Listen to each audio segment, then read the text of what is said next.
Right now, ladies and gentlemen, we have something truly interesting, and this is a panel discussion on talent management, nurturing leaders of tomorrow. So can I please request Ashira and Romy to escort our panelists?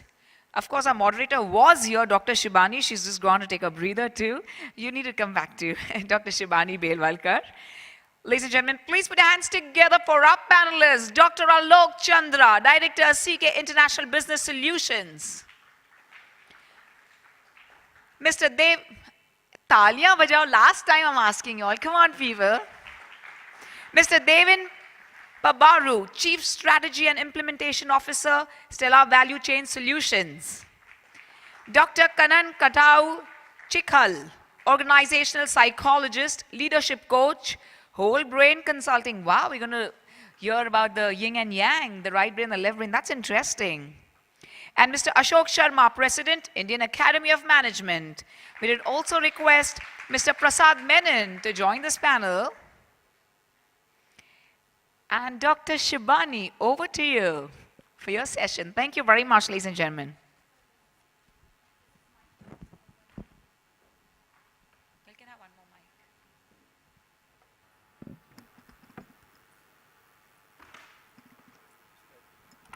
Oh, we have two ladies here, so it's more interesting, double interesting people. Is this on? Yeah.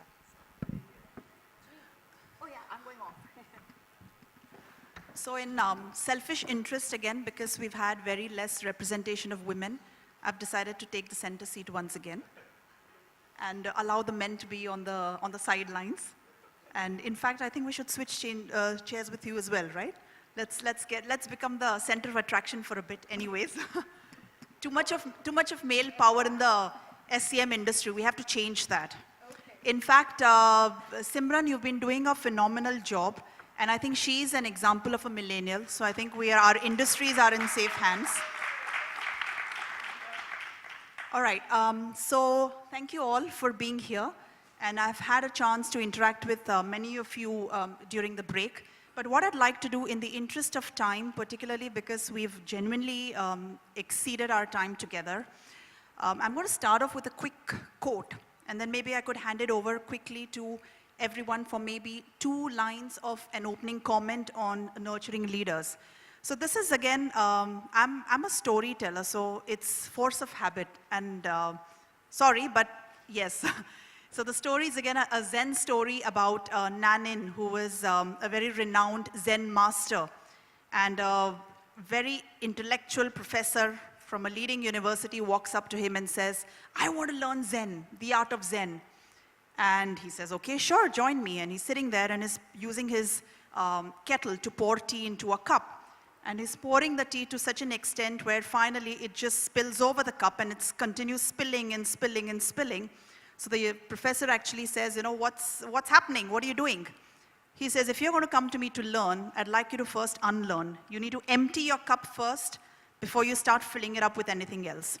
So I think this whole context of leadership, and Doctor's actually going to give us a huge amount of inputs into how we hardwired people need to really release a little bit of bandwidth to allow for the millennials to walk in and nurture talent. So maybe we could start with we should start with a lady, in fact. Is that all right? Yes? All right. So an opening comment from you on how do we nurture leaders for tomorrow? So I think we'd like to look at the entire employee life cycle when we talk of leaders of tomorrow, because on one side we have the millennials, and the other side, we have employees that are more than 3 years, up to about 20 years in our organization. And I think each of them represent nurturing of leaders of tomorrow. Now, for the millennials that join in, the single largest challenge that we need to handle, and I was discussing in the break as well, is focus. Today, focus is more important than intelligence. Their focus quotient is more important. If we can, and they're naturally agile. Yet, on the other hand, the other end of the spectrum, with the changing times that are coming up, today our response time is reducing, where we have the available response time is so much lesser than the required response time. So agility is then the key for those that are on the top of the pyramid. So both these spectrums are equally important. We need to be more agile on one end and more focused on the other. Thank you very much. Thank you so much, Doctor. So doctors, in fact, got a multitude of experience, including being a clinical psychologist, apart from working in organizational behavior. So she's able to connect the left and the right brains very well. All right, so opening comments, maybe we could begin with you, sir. And okay. So when we are talking about nurturing the future leaders, I think I'm from the digital world of the supply chains. What I strongly believe the next, the boom, what has happened in the early 2000 and the later happened in the IT is going to happen in the digitalization space of supply chain. And I strongly believe that the knowledge hub is in India. I think this is going to be really a big opportunity for Indian talent to fetch that space and grow onto it, right? That's a basic content, kind of bigger opportunity for us in the supply chain space, for especially when we are talking about the millennials who comes up with a strong IT programming and the supply chain expertise. That's where our stronger forte is. Right now, when we talk about how are we going to groom them, I really like the story of the moderator who has clearly explained. The senior leaders like us have a bigger role to play there in terms of coaching them, mentoring them. Maybe since moderators started with the story, I just want to share a very short story, right? This is about a concept called cathedral vision. Some of you might have heard about this story.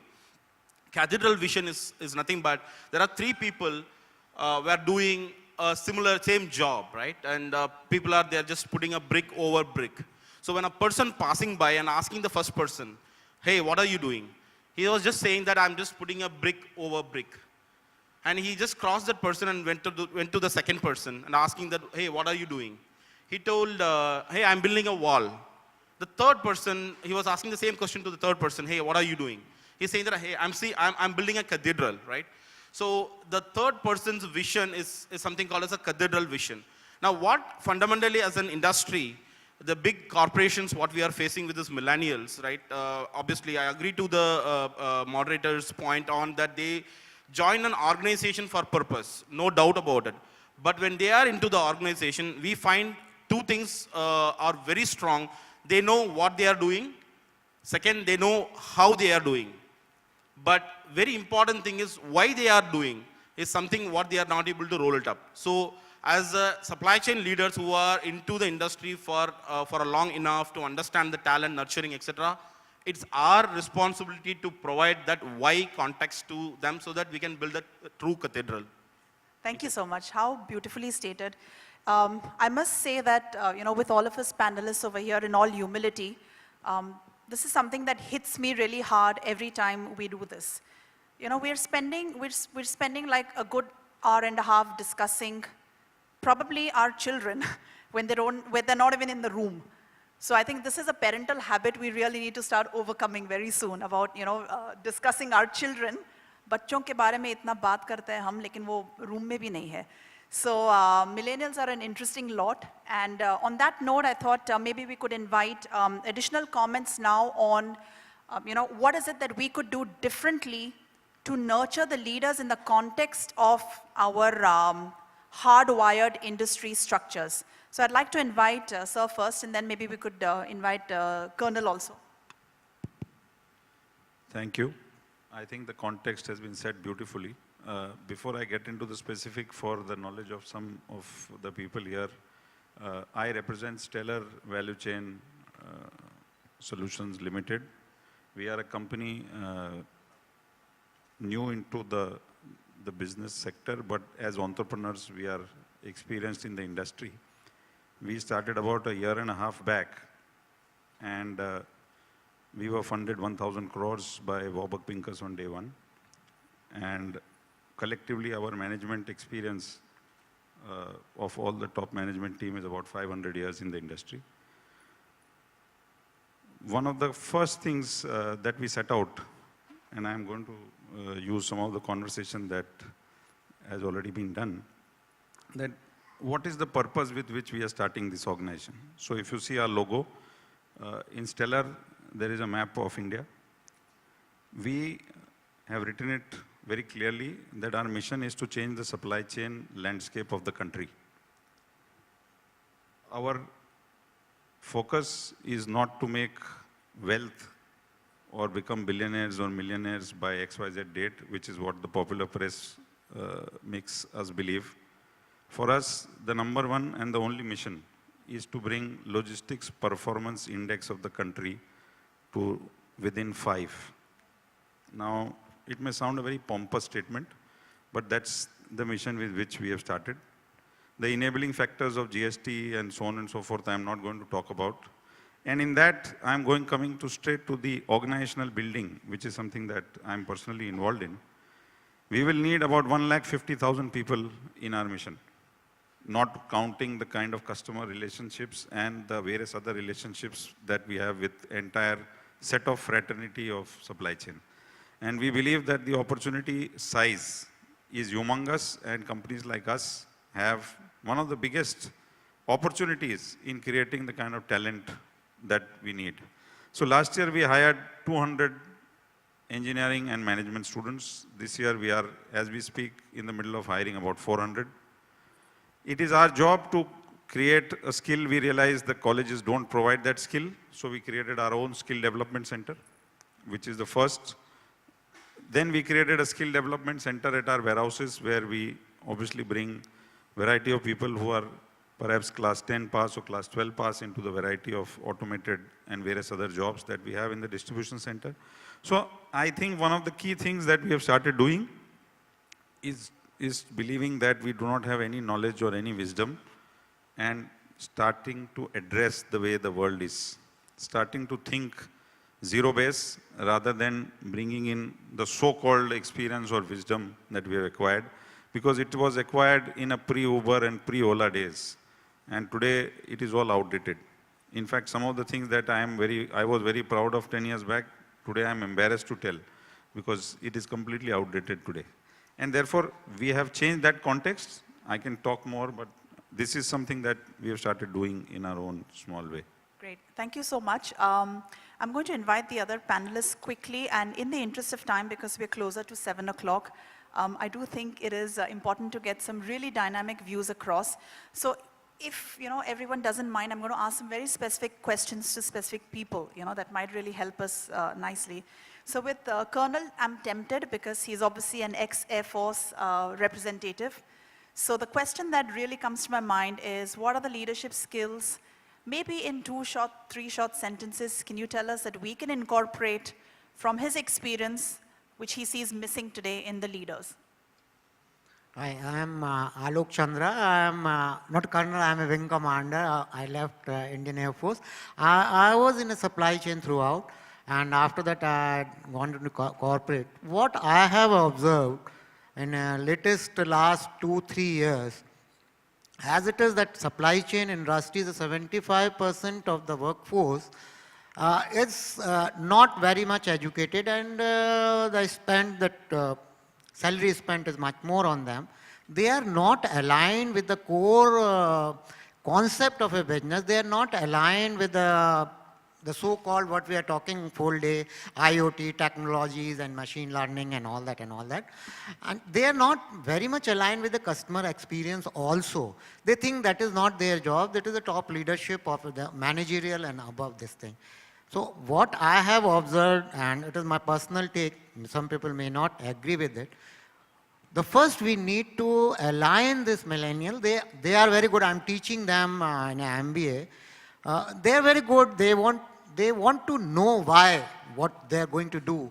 If we have a proper communication with them, if they are focused, if they tell them the purpose, they are the best workforce that India had till now. They're very intelligent. The only thing is we have to align with the company goals. We have to tell them that the cost is, incidentally, I'm working on a cost reduction and customer experience, how to increase that. So if we align properly to them and tell them what a small job, even a 4 steps of the supply chain they are doing and how important it is for the end.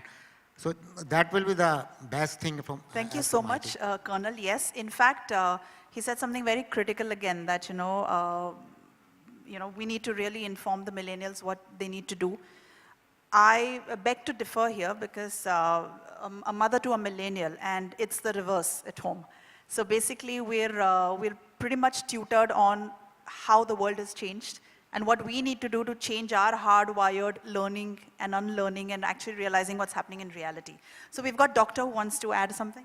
It's actually taking from what he said about the experience of the customer. But today, if we look at it, our employee experience is largely the customer experience. The experience we give each employee in the entire employee life cycle is going to be the customer experience. It's not going to be different. So yes, Prasad, and you belong to a very interesting organization, and I'm sure you've got some really realistic insights on what you think is a missing ingredient for leaders that we need to nurture. Honestly, I'm a little bit surprised, and that we put all the blame on the millennials, that they have to do this, they have to do that. I think the number one responsibility is to all of us as leaders. And it doesn't matter whether you're supply chain, management, or any other industry. What is lacking today? What is really lacking today is sense of purpose that the leaders have. It's the cathedral vision millennials won't see unless the leaders see themselves. And there is no point in telling them this is the purpose, but at the end of the day, you're judging them on their skills and everything. You know, one of the things that we strongly believe in is that the person that you're at home is the same person you're at work. If you expect them to be different, and that's what the millennials are teaching us. Because all through these years, we are saying, at work, you have to behave this way. This is the behavior expected from you. This is what you have to do. But at home, that same person is a completely different person. And if at all we want to nurture somebody, nurture that person, and it's the same person. You know, when I just always use one last example. When you were a child, when you wear the school uniform, you go home, the first thing you do is remove your school uniform, wear your home clothes. And immediately, you're a different person. Why? Just because you change the uniform. That means when you enter the office and wear the office clothes, all iron, tie, everything, you're trying to keep up something that you're not. I think the leaders should make sure that they should not wear the mask when they enter the organization. That's it. How beautifully said, very well said. Thank you, Prasad. And yes, over to you, sir. What is your take on how do you see, what is your ideal leader of the future? Who is your ideal leader for the future? If you had to describe an ideal leader. See, to me, supply chain management, like you have just discussed, the millennials, they are at the bottom. Then we discussed in the CSO sessions, the leaders, the 50,000 feet view, and then it was mentioned that there are not many names that you can mention. And then there is a middle in the center also. And it says that you are driving on the street or you're flying an airplane. These two we have discussed. But the latest thing being discussed today is the control tower approach of supply chain management. The middle level people, it's very easy to fly a plane. But to make 400 planes land in a Bombay congested airport, accident-free, very, very difficult. So talent management to me does not mean only managing the entry-level people. Talent management to me means training people at the top how to become leaders. Talent management to me means how to train middle management to plan, source, make, and deliver. So if you say names, I'm sorry, there is nobody. But I'm sure if we do this for the next 5 years, we'll certainly create a few names. Thank Wonderful, you. thank you. So I'm going to move this side of the table once again, and again, being very cognizant of time, but there are a couple of questions that are really interesting that I think we could take. So if you had to describe, one big trait of a leader today that you really want to put a cross mark against and ensure that prototype 2, version 1.0, doesn't have that trait, what do you think that trait would be? Maybe we could start with you, sir. Yes, so the question is, what is that one attribute in leadership today that you think is a real deterrent in, inspiring people? What is that one trait in leadership in all of us? What is that one big mistake we're all making? So I'm pointing the compass back at us, that what is that one big mistake we're making which you think, we can ensure the future generation or the nurtured leaders don't have to face? So maybe from my experience of working with big corporations, I can talk about, maybe I could see the panelists as a mix of startups and the founders, etc. But since I worked with the bigger corporations, which injects you to the top leaders something called risk aversion, right? So taking big risk is not allowed, because it's going to hit you, and it's going to, NASDAQ is going to view, and your quarterly reports are going to be get a negative impact, and your share values are going to be get down. So all those things are knowingly, unknowingly has created more like a panic into the so-called, I believe that top leaders of any big corporates has this, though in the outside world we can keep saying that, we will take in a risk-taking appetite and innovation, etc. But in the corner of the mind, we always think that we should not do such big risk-taking things. I think, again, knowingly, unknowingly, we are started trickling down that mindset to the younger generation, which is not good in a big corporation setup. So this is again interesting. I'd like to invite some comments, because one of the largest traits of millennials is the risk-taking ability. In fact, 87% of millennials are very clearly determining entrepreneurship as a way forward. And in fact, 50% of those guys want to do it this year itself. So Prasad, yes? I can just say, because you try to say that there are startups and I'm a big corporation, and taking cue from you. Michael Dell's such a big organization. What does it call itself? He says, we are the largest startup in the world. Mukesh Ambani today says, Jio is the largest startup in the world. And then I forgot the name of the chairman of Mondelez Foods, that's Kraft Foods. She also said the same thing. We are the largest startup in the world. The reasoning, why does everybody want startup culture? The fearlessness, their ability to take risk. And that's exactly why the young startups are able to do. They are fearless. And I think what you said is right. So, Kanan, would you like to add, what is the kind of mental wiring? Yes. The only thing what I want to add here is that out of 3 companies, you mentioned 2 big global corporations. I worked in 5 years in each companies. I worked with Dell Computers in Texas, and I worked in Cadbury's for. So, though outside world, the MDs and CEOs climbs, right? But when it comes to the execution, I think that's something what we need to avoid consciously. The question is about the leaders, how we are going to, when the top boss is saying, the Michael Dell's or the top CEOs are saying it, how the next level is going to imbibe it is a $1 million question. Thank you. Yes, sir, you'd like to. So I can play golf on Saturday, and my team is toiling away in the warehouse. Is not the kind of world that, so I'm also taking from the point that he has already made, that personal and professional are the same. And I see that as one of the biggest leadership changes that people like us have to do, that there can't be a difference between a personal and a professional. There is only one. So I'm also reminded of a very famous thing, I'm sure some of you must have seen. Work-life balance means what? That Monday to Friday I am a dead body, which is coming to the office, and Saturday, Sunday I'm working. So work is fun, something she anyway said. And that's the kind of culture I think that we are trying to create. And the toughest thing, perhaps, is to live that culture yourself first, because only then that culture starts, right?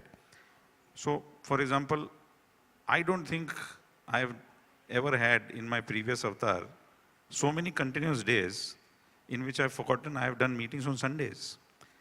Now, I understand this because I'm connected, but my family, my friends, they think that I'm in a bad job right now, that I can't get down from a treadmill. I don't feel like that. I'm energized. In fact, there is a story that our hair has started turning black again. That's the kind of energy that we generate. But to a world outside, when I'm talking to a senior person, the first question is asked, do you guys work 5 days a week? And that is the end of the conversation. I don't recruit him.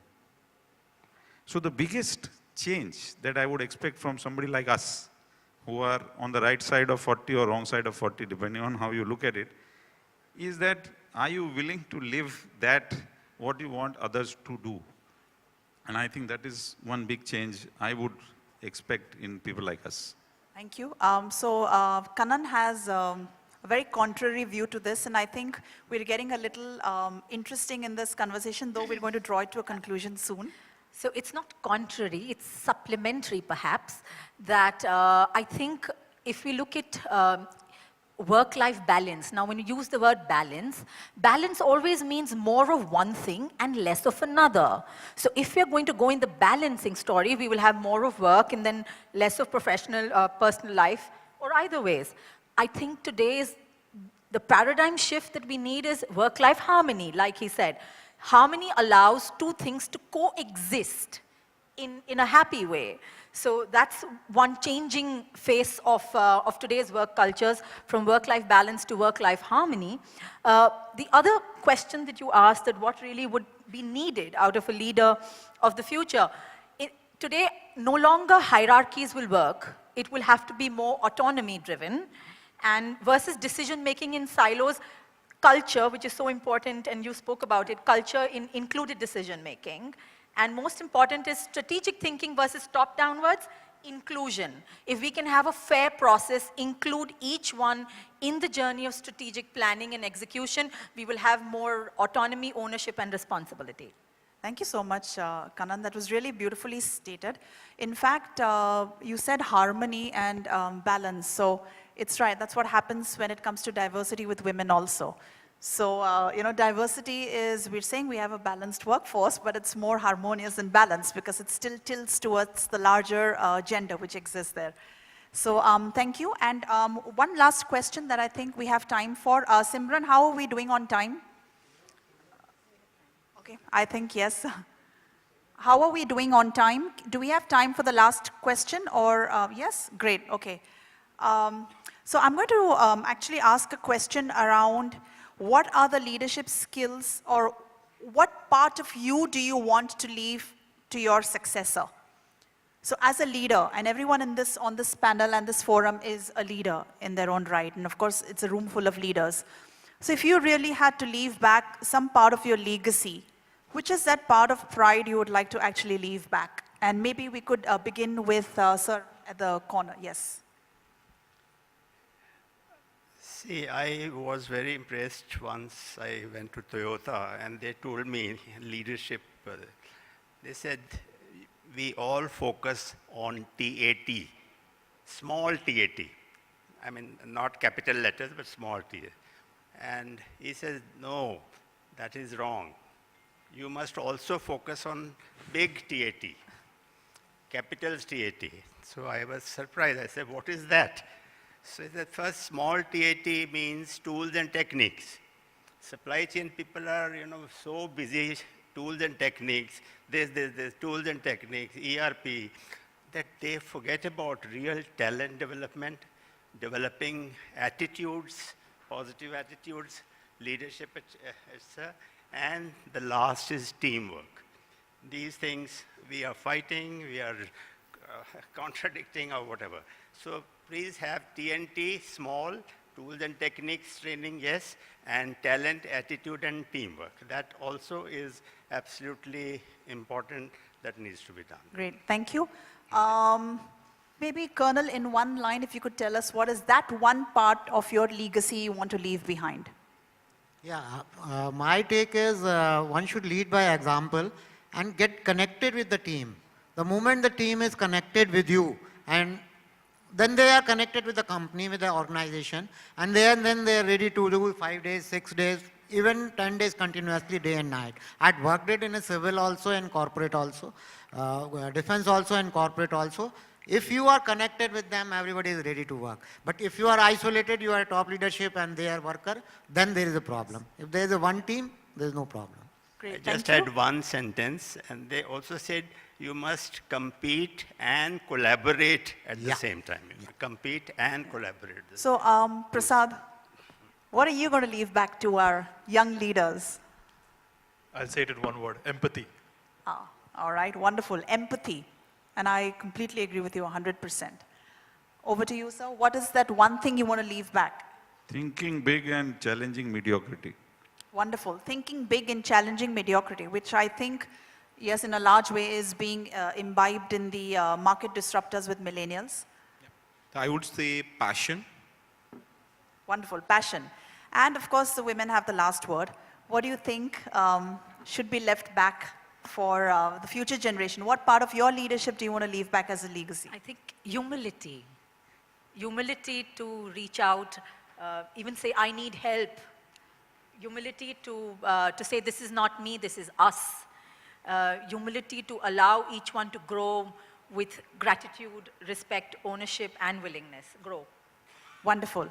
So again, being cognizant of time and wanting to summarize what we've said, I'm going to quickly wrap up by saying that from what I understand, it's time for us to actually let go of our hardwired thinking and allow the leadership of the future to shape itself in the format that it's growing in. And there's, again, the last anecdote that I'm going to share with you to wrap up this session. It's about this very interesting monastery that was perched on the top of a cliff. And anybody who wanted to get in and out of that monastery basically had to sit in a basket, and that basket was yanked up the cliff by a bunch of monks who were standing on the side of the cliff. So anyone who wanted to visit had to sit in that basket, and the makeshift pulley would pull them upstairs. Now there's this one young guy who walks inside and sits in the basket, and he's the latest, he's a millennial who's operating that basket, and he ensures that he's an escort to every visitor who moves up and down from that cliff, from the monastery. So a bunch of tourists are sitting in that basket, and they're horrified because as they're looking up, they just see one long thread, one rope that's pulling that basket upwards all the way up the cliff. So they look at the, at this young millennial sitting in the basket and saying, what is going on, What do you do if the rope breaks? Because there are like 3 of them in that basket and just one rope. And the millennial answers in one sentence saying, we replace it. So essentially, I think risk-taking ability, the ability to think big, diversify, disrupt, change, challenge, all exists there. So it's about being able to nurture these leaders in the form of Dronacharya, as we spoke earlier. And actually, I think our future is in fairly safe hands. So on behalf of the entire panel, I'd like to thank you all for being so attentive, and I want to thank each of the panel members for taking their time out to be here today with us. And thank you so much and have a great evening. Over to you, Simran.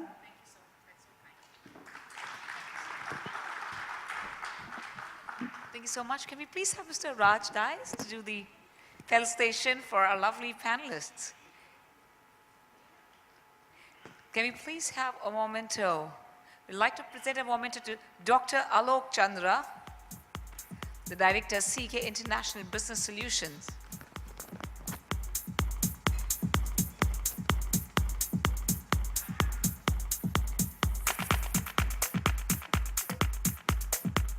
Thank you, sir, for being with us. Mr. Deven Pabaru, Chief Strategy and Implementation Officer, Stellar Value Chain Solutions. The session was really, really interesting, and I think it is for each and every one of you. You all could be the brand ambassadors, and all could be leaders of tomorrow. So I think it was a lovely session to end a panel discussion with. We'd like to felicitate Dr. Kanan, Khatau, Chikhal. Organizational psychologist, leadership coach, Whole Brain Consulting. Mr. Ashok Sharma, please. President, Indian Academy of Management. And we would love to thank Mr. Prasad Menon, and we've already done the felicitation for you. And of course, the moderator, ladies and gentlemen, please put your hands together for Dr. Shibani Belwalkar. Thank you very much.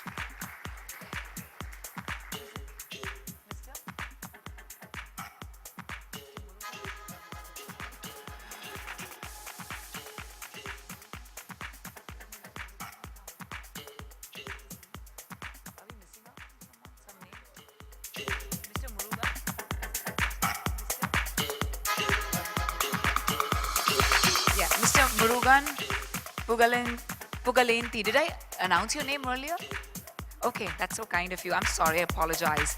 Mr. Murugan Pugalenthi, the Director of Global Plan Analytics from Johnson & Johnson.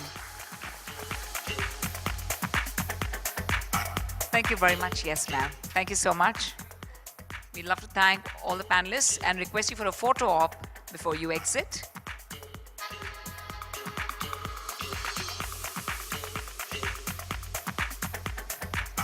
We just had a very brief conversation, and I was outside with Mr. Nick, and Mr. Nick did mention that, you know, India is a country where both the brains, the right side and the left side of the brains, are very much balanced. And I think the session was very much similar to what Mr. Nick said. Well, ladies and gentlemen, this is definitely the last session before the really, you know, getting into a different mood. Time for us to go on a high before we go on a high and get into the mood of dining, wining, and shining.